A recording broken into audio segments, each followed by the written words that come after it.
একেই তো চলতেছে শান্তিপূর্ণ মাহে রমজান, ইবাদতের মাস, আর তারই মধ্যে বয়ে যাচ্ছে বসন্তের আবাস। কি সুন্দর মনোমুগ্ধকর পরিবেশ, তাই না? মানুষ ঠিক কত বছর আগে এরকম রমজান পালন করেছে তা আমি জানি না, কারণ আমি খুবই ছোট মানুষ। তবে আল্লাহর কাছে লাখ লাখ শুকরিয়া যে আমি দেখতে পেয়েছি এরকম একটা রমজান মাস, যে রমজান মাসে সব কিছুতে অনেক বেশি শান্তিপূর্ণ। না আছে কোনো পানি পিপাসা, আর না আছে ইফতার পর অস্বস্তি কোনো একটা ভাব। ইফতার শেষ করতে না করতে যখন ইশারের আজান হয়, তার সঙ্গে সঙ্গে নামাজ পড়তে দাঁড়িয়ে যাওয়ার যে ব্যাপারটা, না আছে নামাজে কোনো ক্লান্তি আর না আছে সেহরি খাওয়াতে কোনো ক্লান্তি। সবকিছু মিলে আলহামদুলিল্লাহ 9টি রমজান শেষ হয়ে গেল। আসসালামু আলাইকুম এভরিওয়ান, কেমন আছেন সবাই? আশা করছি যে যেখানে আছেন আল্লাহর অশেষ রহমতে ভালো আছেন, আর আপনাদের দোয়ায় আমিও আলহামদুলিল্লাহ অনেক ভালো আছি। আমাদের জীবন থেকে একটি একটি করে দিন চলে যাচ্ছে, অথচ আমরা কত খুশি আনন্দ নিয়ে একটা ঈদের জন্য অপেক্ষা করতেছি, কিন্তু আমরা কখনোই এটা ফিল করি না যে আমাদের জীবন থেকেও একটা বছর চলে যাচ্ছে। আর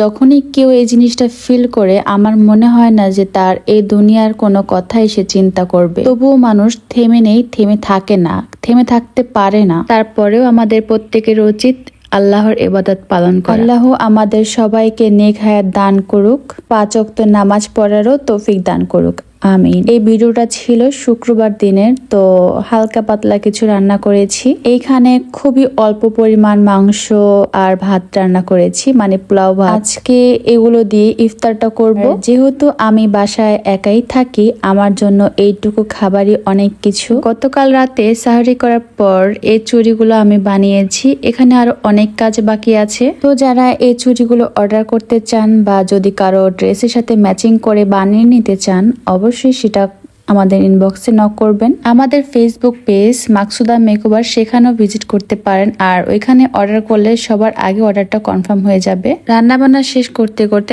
আসরের আজান হয়ে যায়, তখন আমি সালাত আদায় করে নেই। তারপর হয়ে গেল ইফতারের সময়। এখন ইফতারের জন্য আমি খাবারটা সার্ভ করে নিচ্ছি। বাসায় যেহেতু একাই থাকা হয়, তাই খুব সীমিত পরিমাণ রান্না বান্না করি, আর ওরকম ভাবে বেশি কিছু করতেও ইচ্ছে করে না, কারণ একা একা না কোনো কিছু খেতে ইচ্ছে করে না। তবুও তো কিছু করার নেই, তাই না? বেশি না হোক কমটুকু খেতে হবে, নিজেকে ভালো রাখতে হবে। আর নিজেকে ভালো রাখলেই তো আল্লাহর ইবাদত করা যাবে, মানুষের সেবা করা যাবে। এক কথায় নিজেকে ভালো রাখলেই তো সব ভালো থাকবে, তাই না? তাই আমাদের প্রত্যেকের উচিত নিজেকে খেয়াল খুশি মতো রাখা, সর্বদা নিজের জন্য ভাবা আর নিজেকে ভালো রাখার চেষ্টা। কারণ যেই ব্যক্তি নিজেকে ভালোবাসতে পারে না, ভালো রাখতে পারে না, সে কখনোই অন্যকে ভালো রাখতে পারবে না। পরিস্থিতি যেমনই হোক, সব সময় আল্লাহর কাছে শুকরিয়া আদায় করতে হবে। আজকের মতো এখানেই বিদায় নিচ্ছি। সবাই ভালো থাকবেন। আল্লাহ হাফেজ।